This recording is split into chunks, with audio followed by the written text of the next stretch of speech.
আদা রসুন দেওয়া হয়ে গেলে আরও 2-3 মিনিট মতো খুব ভালো করে পেঁয়াজের সাথে ভেজে নিতে হবে। তো দেখতেই পাচ্ছেন পেঁয়াজ রসুন কিন্তু সবকিছুই ভাজা হয়ে গেছে। এই পর্যায়ে দিয়ে দিচ্ছি গুঁড়ো মশলা, দিয়ে খুব ভালো করে নাড়াচাড়া করে মিশিয়ে নিতে হবে। দিয়ে দিচ্ছি অল্প একটু পানি মশলাটা কষানোর জন্য।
পেঁয়াজের 10 মিনিট কিন্তু কষানোর পর অনেকটা তেল ভেসে উঠেছে।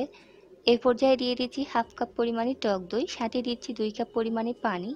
চুলার আঁচটা মিডিয়ামে রেখে ঢাকনা দিয়ে ঢেকে রাখছি এবং অপেক্ষা করছি কলিজাটা পুরোপুরি সেদ্ধ হওয়া পর্যন্ত। যদি আপনার কাছে মনে হয় এই পানিতে সেদ্ধ হবে না, তাহলে পরবর্তীতে আরেকটু দিয়ে দেবেন, তবে এই পর্যায়ে না দিলেও হবে।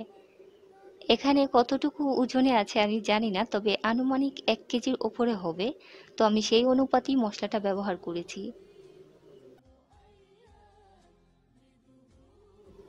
ফিরে এলাম কলিজাটা পুরোপুরি সেদ্ধ হওয়ার পর। তো দেখতেই পাচ্ছেন কিছুটা ঝোল আছে। তো আমি এই পর্যায়ে কিন্তু চুলা থেকে নামাবো না, যেহেতু চুলাটা অনেক গরম আছে। ঢাকনা দিয়ে ঢেকে রেখে দেবো আরও 15 মিনিটের জন্য। এতে করে কিন্তু চুলার যে গরম আছে ওই গরমেই কিন্তু যে বাড়তি পানি ওই পানিটা শুকিয়ে যাবে। তাহলে ফিরে আসছি 15 মিনিট পর। ফিরে এলাম 15 মিনিট পর। তো দেখতেই পাচ্ছেন সব তেল কিন্তু উপরে ভেসে উঠেছে। আশা করি আজকের এই সহজ রেসিপিটা আপনাদের ভালো লেগেছে। যদি ভালো লাগে তাহলে অবশ্যই লাইক দিতে ভুলবেন না।